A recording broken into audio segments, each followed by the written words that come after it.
ஈரோடு கிழக்கு தொகுதியின் சட்டமன்ற உறுப்பினர், காங்கிரஸ் மூத்த தலைவர், அரசியலின் துணிச்சல் மிகு தலைவர்களில் ஒருவர்.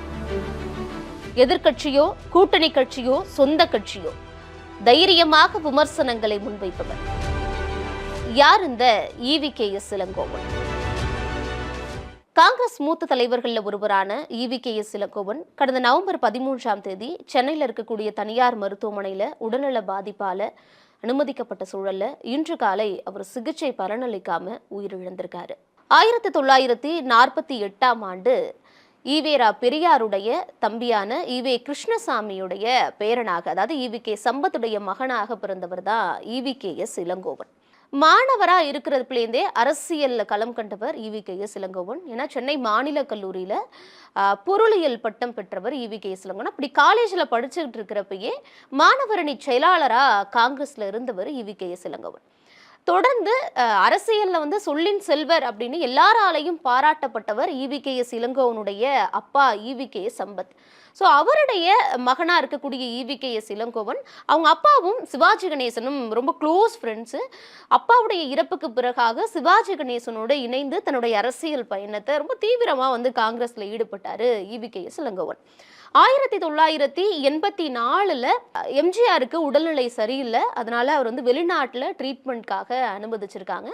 அதே தருவாயில் இந்திரா காந்தியும் சுட்டு கொல்லப்படுறாங்க. மிகப்பெரிய ஒரு டிசாஸ்டர், உயிரிழப்பு ஏற்படுது. தமிழ்நாட்டில் எம்ஜிஆர் இல்லை, அங்கே இந்திரா காந்தி படுகொலை. 1984ல் சட்டமன்ற தேர்தல், பாராளுமன்ற தேர்தல், 2 தேர்தலும் சேர்ந்து நடக்குது. தமிழ்நாட்டில் அதிமுக காங்கிரஸ் கூட்டணி வச்சு தேர்தலில் களமிறங்குறாங்க. இதுவரை காணாத மாபெரும் வெற்றி காங்கிரஸ்க்கு கிடைக்குது. மிகப்பெரிய தனிப்பெரும்பான்மையோட முதல் முறையா ராஜீவ்காந்தி பிரதமர் ஆகிறாரு.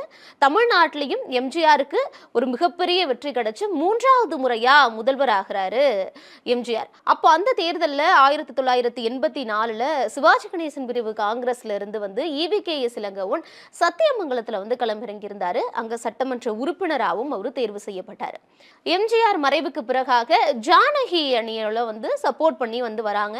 ஆனா அப்போ ராஜீவ்காந்தி ஜானகி அணிக்கு சப்போர்ட் தர மறுக்கிறாங்க அப்படிங்கிறது வருது. அப்போ சிவாஜியோட சேர்ந்து காங்கிரஸ்ல இருந்து வெளியில வந்துடுறாரு EVKS இளங்கோவன். அதற்கு பிறகாக சிவாஜியுடைய கட்சி கலைக்கப்பட்டதுக்கு பிறகு மீண்டும் தன்னை காங்கிரஸ்லயே இணைச்சு தொடர்ந்து காங்கிரஸ்ல பயணம் செய்யறாரு EVKS இளங்கோவன். EVKS இளங்கோவன் அப்படின்னாலே எல்லாராலையும் இப்ப வரைக்கும் சொல்லப்படுறது துணிச்சல் மிகு தைரியமான ஒரு தலைவர். இந்த தைரியம் துணிச்சல் எந்த அளவுக்கு இருக்கோ அதே பக்கம் கலகலப்பான ஒரு தலைவர் இருக்கிற இடம் எப்பவுமே ஒரு சிலிப்பொலி நிறைந்ததான ஒரு இடமா இருக்கும் அப்படிங்கிறது தான் இன்னைக்கு இரங்கல் தெரிவிச்ச அனைத்து கட்சி அரசியல் பிரமுகர்களாலும் சொல்லப்பட்ட ஒரு வார்த்தை அப்படின்னு கூட சொல்லலாம். 1984ல் முதல் முறையா சட்டப்பேரவை உறுப்பினரா தேர்வு செய்யப்படுறாரு.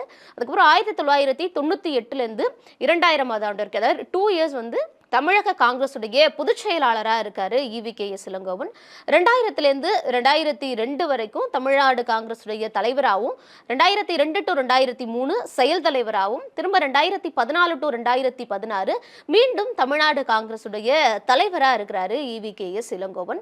இப்படி காங்கிரஸ்ல கட்சி ரீதியா பல பொறுப்புகள்ல இருந்த EVKS இளங்கோவன் 2004ல் கோபிச்செட்டிப்பாளையம் தொகுதியில போட்டியிட்டு முதல் முறையா நாடாளுமன்ற உறுப்பினரா நாடாளுமன்றத்துக்குள்ள போறாரு. அங்க மன்மோகன் சிங் தலைமையிலான அமைச்சரவையில் அவருக்கு இணையமைச்சர் பதவியும் கிடைக்குது. அப்போ தமிழ்நாட்டில் திமுக காங்கிரஸ் கூட்டணி இருந்தது. என்னதான் கூட்டணியா இருந்தாலும் EVKS இளங்கோவன் கருணாநிதி மேல மிக கடுமையான குற்றச்சாட்டுகளையும் விமர்சனங்களையும் முன் வச்சுக்கிட்டே இருந்தாரு. அதுவும் அவருடைய சாதி பெயரெல்லாம் சொல்லி கருணாநிதியை விமர்சனம் பண்ணாரு. அதே சமயம் எதிரணியில் இருக்கக்கூடிய எதிர்கட்சியா இருந்த தமிழ்நாட்டில் ஜெயலலிதா அவர்களுக்கு சப்போர்ட் பண்ணி அவங்களுக்கு ஃபேவரா நடவடிக்கை நடந்துகிட்டதா இருக்கட்டும், தேமுதிக தலைவர் விஜயகாந்த் அவர்களை நேர்ல போய் பார்த்ததா இருக்கட்டும், இப்படி திமுக காங்கிரஸ் கூட்டணியில இருந்தாலும் கருணாநிதிக்கு எதிரான பல்வேறு விமர்சனங்களை வச்ச EVKS இளங்கோவன் ஜெயலலிதா கூடயும் விஜயகாந்த் கூடயும் அந்த காலத்துல நட்பு பாராட்டியதையும் நம்மளால பார்க்க முடிஞ்சது. காங்கிரஸ் தலைவராக இருந்தாலுமே திராவிட சிந்தனைகளும் EVKS இளங்கோவன் கிட்ட தொடர்ந்து இருந்துகிட்டே தான் இருந்தது. அவங்க அம்மா சுலோச்சனா அதிமுக இருந்தாலும் தொடர்ந்து காங்கிரஸ்ல பயணித்தவர் தான் EVKS இளங்கோவன். இந்த சூழல்ல தான் 2023 ஜனவரியில அவருடைய மகன் திருமகன் ஈவேரா அவர் தான் வந்து 2021 நடந்த சட்டப்பேரவை தேர்தலில் ஈரோடு கிழக்கு தொகுதியில போட்டியிட்டு வெற்றி பெற்றவர். ஆனா திடீர் மாரடைப்பால 2023 ஜனவரி 4ஆம் தேதி திருமகன் ஈவேரா உயிரிழக்கிறாரு. உயிரிழந்த உடனே அந்த தொகுதிக்கு இடைத்தேர்தல் நடத்த வேண்டிய ஒரு சூழல் உருவாகும் போது யாரை நிறுத்தலாம் அப்படிங்கிறப்போ அங்க EVKS இளங்கோவன் தன்னுடைய மகனுக்கு பதிலாக களமிறங்குறாரு.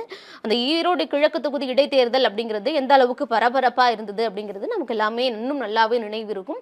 இந்த சூழல்ல தான் EVKS இளங்கோவன் அந்த தொகுதியில வெற்றி பெற்று மீண்டும் 2வது முறையா 30 ஆண்டு காலம் ஏறக்குறைய 35 ஆண்டு காலத்திற்கு மேல வந்து கேப் எடுத்து அதுக்கப்புறம் 2வது முறையா சட்டப்பேரவை உறுப்பினரா வந்து தேர்வானாரு EVKS இளங்கோவன். சட்டப்பேரவை உறுப்பினரா தேர்வானத்துக்கு பிறகுமே வந்து தன்னுடைய சொந்த கட்சியான காங்கிரஸ் மேலேயே பல்வேறு குற்றச்சாட்டுகளை முன்வச்சார். ஏன்னா காங்கிரஸ் தலைவரா செல்வ பெருந்தகை செலக்ட் ஆனதுக்கு பிறகு செல்வ பெருந்தகை வந்து மீண்டும் காமராசர் முறையில நம்ம வந்து ஆட்சியை கொண்டு வரணும், எத்தனை முறை நம்ம வந்து கூட்டணியிலேயே இருக்கிறது அப்படிங்கிற மாதிரியான விமர்சனத்தை எல்லாம் முன்வைக்கும் போது அவருடைய கருத்துக்களை சொல்றப்போ அதுக்கு EVKS இளங்கோவன் திமுகவுக்கு ஆதரவா பேசக்கூடிய நிலைப்பாட்டுல வந்து நிறைய கருத்துக்களை வந்து வச்சிருந்தாரு. திமுக தான் நமக்கு வந்து இத்தனை எம்பிக்கள் MLAக்கள் இருக்காங்கன்னா அதுக்கு காரணமே திமுக தான் அப்படிங்கிற மாதிரி காங்கிரஸ் செல்வ பெருந்தகைக்கு எதிரான சில கருத்துக்கள்லாம் கூட அவர் இருக்கக்கூடிய மேடையிலேயே வந்து சொல்லியிருந்தாரு EVKS இளங்கோவன். இப்படி அந்த காலத்துல என்னதான் கருணாநிதிக்கு வந்து எதிர்ப்பான அவருடைய சாதியை குறிப்பிட்ட விமர்சனங்களையே முன் வச்சிருந்தாலும் இப்ப ஸ்டாலின் தலைமையிலான திமுக அரசுக்கு சொந்த கட்சியில இருக்கக்கூடிய தலைவர்களே வந்து மாற்று கருத்து சொன்னாலும் திமுகவுக்கு ரொம்பவே ஃபேவரா இருந்த ஒரு தலைவர் தான் வந்து EVKS இளங்கோவன். இந்த சூழல்ல தான் EVKS இளங்கோவன் கடந்த நவம்பர் 13ஆம் தேதி சென்னையில் இருக்கக்கூடிய தனியார் மருத்துவமனையில காய்ச்சல் மற்றும் சளித்தொல்லையால பாதிக்கப்பட்டு மருத்துவமனையில் அனுமதிக்கப்பட்டாரு.